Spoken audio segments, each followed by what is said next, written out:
Hello बच्चों, good morning. देखिए, पिछला जो लेक्चर हुआ था उसमें हम लोगों ने एम्पिरिकल फार्मूला और मॉलिक्यूलर फार्मूला के बारे में डिस्कशन किया था। एम्पिरिकल फार्मूला क्या था? एम्पिरिकल फार्मूला हमने आपको बताया था कि वो फार्मूला, वो केमिकल फार्मूला जो किसी मॉलिक्यूल में प्रेजेंट डिफरेंट एलिमेंट्स के सिंपल होल नंबर रेशियो को रिप्रेजेंट करता है, उसको एम्पिरिकल फार्मूला कहते हैं। जबकि मॉलिक्यूलर फार्मूला क्या था? मॉलिक्यूलर फार्मूला वो केमिकल फार्मूला था जो किसी एक मॉलिक्यूल में प्रेजेंट डिफरेंट एलिमेंट्स के एक्चुअल नंबर ऑफ एटम्स को रिप्रेजेंट करता था। और इनमें एक रिलेशन भी बताया था कि एम्पिरिकल फार्मूला और मॉलिक्यूलर फार्मूला में रिलेशन क्या है, एम्पिरिकल फार्मूला को मॉलिक्यूलर फार्मूला में कैसे बदलेंगे, वो बताया था कि molecular formula equal n times of empirical formula. एक क्वेश्चन भी आपको करा दिया था, एक और आप प्रॉब्लम देख लीजिए। एक compound contains carbon equal 24.27%, hydrogen equal 4.07%, chlorine equal 71.65%. Its molecular mass is 98.96. Find empirical formula and molecular formula. तो इस तरह के क्वेश्चन को सॉल्व करने के लिए हमने क्या बताया था? आपको एक टेबल बनानी होगी और उस टेबल में सबसे पहले कॉलम में हम क्या लिखते थे, ये आपको याद रखना होगा। सबसे पहले कॉलम में हम लिख लेते थे एलिमेंट, दूसरे कॉलम में क्या लिखते थे? Atomic mass of element, third column में हम क्या लिखते थे? परसेंटेज, फोर्थ कॉलम क्या हुआ करता था? Number of moles of element, number of moles of element,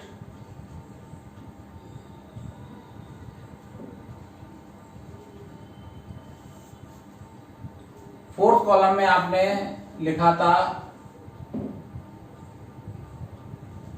simplest molar ratio, और लास्ट कॉलम में लिखा था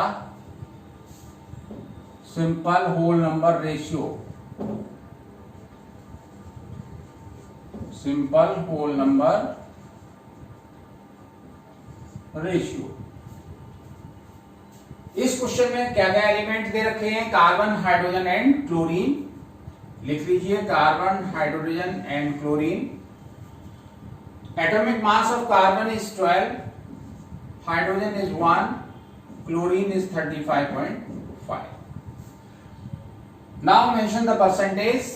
Percentage of carbon is 24.27, hydrogen is 4.07, and of chlorine is 71.65. Now what will you do? You have to calculate the number of molecules, number of moles of element. Number of moles, this is mass percentage.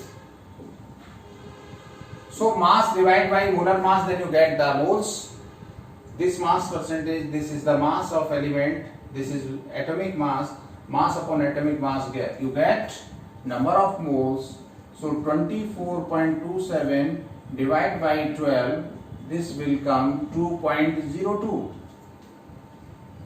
In the same way, 4.07 divided by 1, this will come 4.07.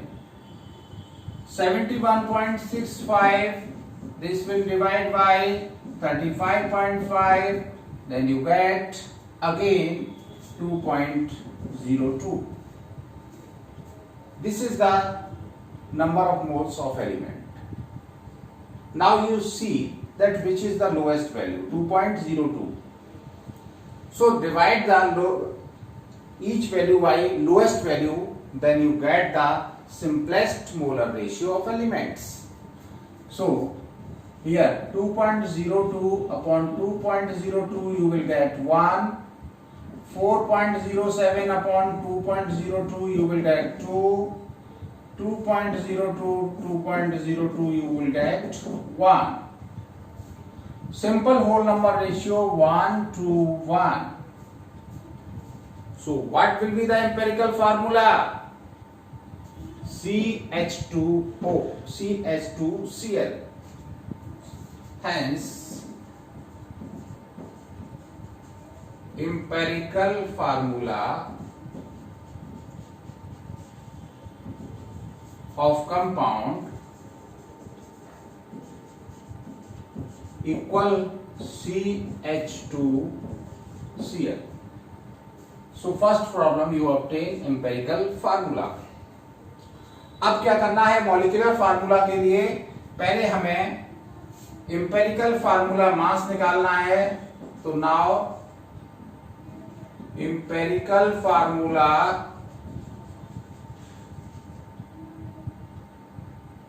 Mass, carbon का 12 plus 2 plus 35.5, ये हो जाएगा 49.5. तो value of N equal क्या होता है? Molecular mass upon empirical formula mass. Molecular mass आपका दे रखा है 98.96. तो 98.96 divide by 49.5, this will be approx 2. So molecular formula equal n into empirical formula. ये आपने पढ़ रखा है. Therefore molecular formula of compound will be 2 into CH2Cl. 2 ये एटम्स में मल्टीप्लाई है, तो ये हो जाएगा C2H4Cl2. तो इस तरह से आप क्या करते हैं? एम्पेरिकल फार्मूला सबसे पहले निकालते हैं.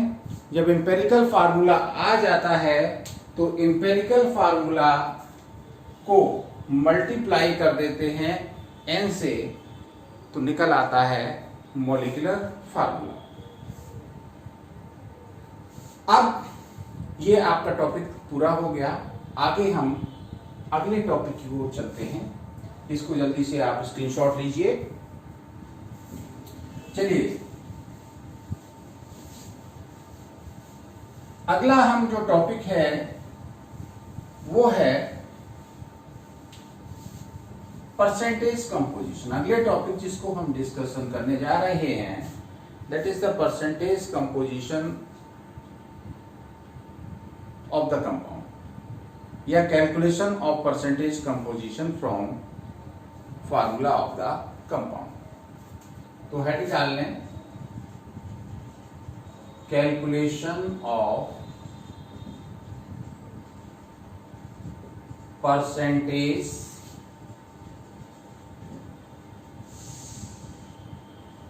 composition of compound from their formula या molecular formula.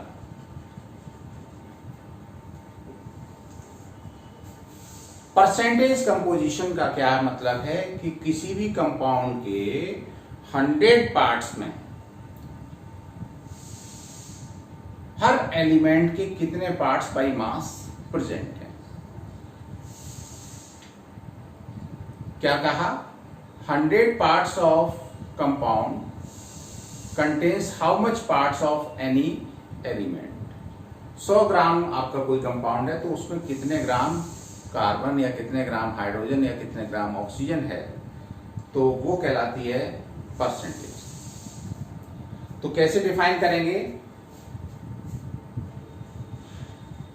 The percentage of any element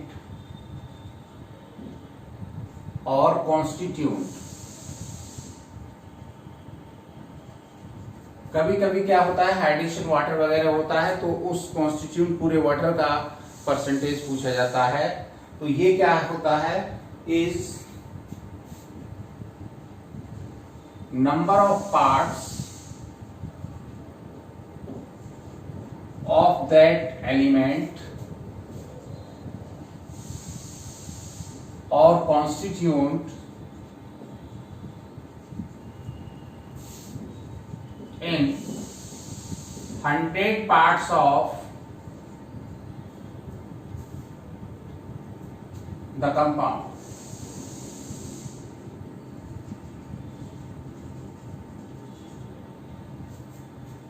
उसके 100 पार्ट्स में कितने पार्ट एलिमेंट के प्रेजेंट हैं वो कहलाता है उसका परसेंटेज कंपोजिशन या परसेंटेज ऑफ दैट एलिमेंट। तो किसी भी एलिमेंट का परसेंटेज कैसे निकालते हैं, परसेंटेज ऑफ एलिमेंट और कॉन्स्टिट्यूंट इक्वल क्या होगा, number of parts of that element या mass of that element, mass of that element या constituent in compound upon molecular mass या molar mass of compound into 100 percentage of element और constituent equal क्या पढ़ा, mass of that element और constituent in compound upon molecular mass of the compound into 100। इस तरह से आप परसेंटेज कंपोजिशन निकाल सकते हैं। For example, find the percentage composition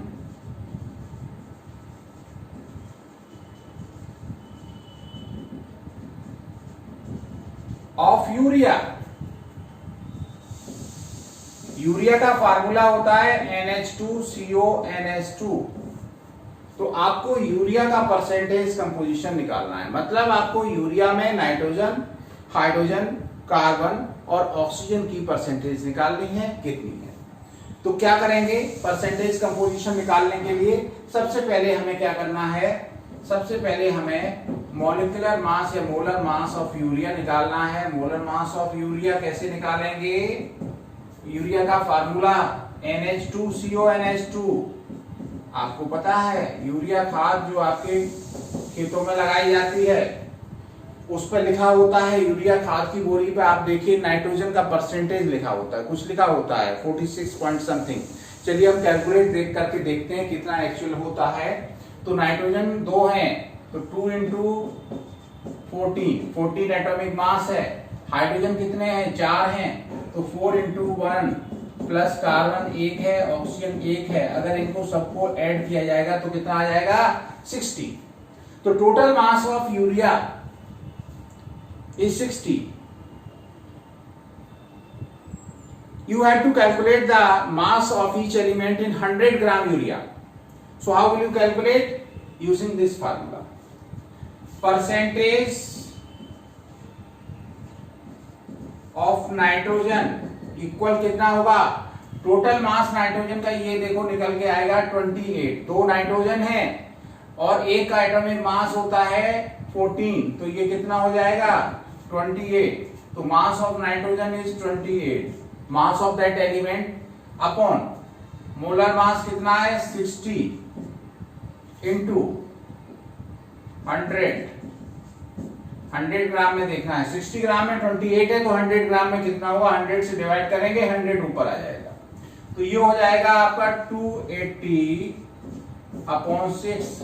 जब इसको कैलकुलेट करेंगे तो 6 4 जा 24, 4 40, 6 6 जा 36, तो ये 46.66% आ गया। आप यूरिया की बोरी पर देख लीजिए, उस पर लिखा होगा नाइट्रोजन 46.66%। ठीक है ना। तो आप जैसे जो साइंटिस्ट लोग हैं आप जैसे जो केमिस्ट्री पढ़ने वाले लोग हैं वही इसका परसेंटेज निकाल के देते हैं। अब क्या निकालना है, परसेंटेज ऑफ नाइट्रोजन के बाद हाइड्रोजन का देखते हैं। हाइड्रोजन का टोटल कितना मास निकल के आएगा, 4 हाइड्रोजन है तो 4/60 इंटू 100, 0 से 0 ये हो गया 40/6, तो ये आ जाएगा 6.66%। इसी तरह से हमें परसेंटेज ऑफ किसका निकालना है, परसेंटेज कार्बन का निकालना है। तो कार्बन का परसेंटेज हो जाएगा 12/60 इंटू 100, ये अपॉन 5 हो गया, 100/5 ये निकल आएगा 20%। इसी तरह से परसेंटेज ऑफ ऑक्सीजन ये 16/60 इंटू 100, तो ये हो जाएगा 160/6, तो ये हो जाएगा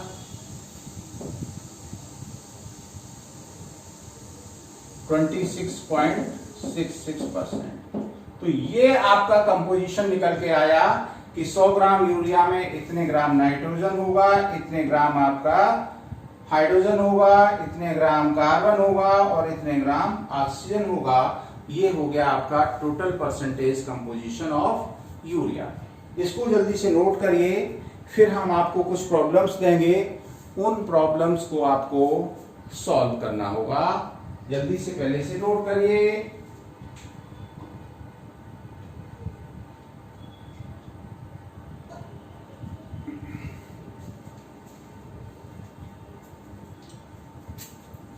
चलिए अगला देखिए, हम आपको प्रॉब्लम दे रहे हैं, ये आपको अभी सॉल्व करनी है और मेरे पास सॉल्व करके भेज देनी है। प्रॉब्लम्स क्या हैं वो देखिए। फाइंड द, प्रॉब्लम है, क्वेश्चन है, find the percentage composition of following compounds।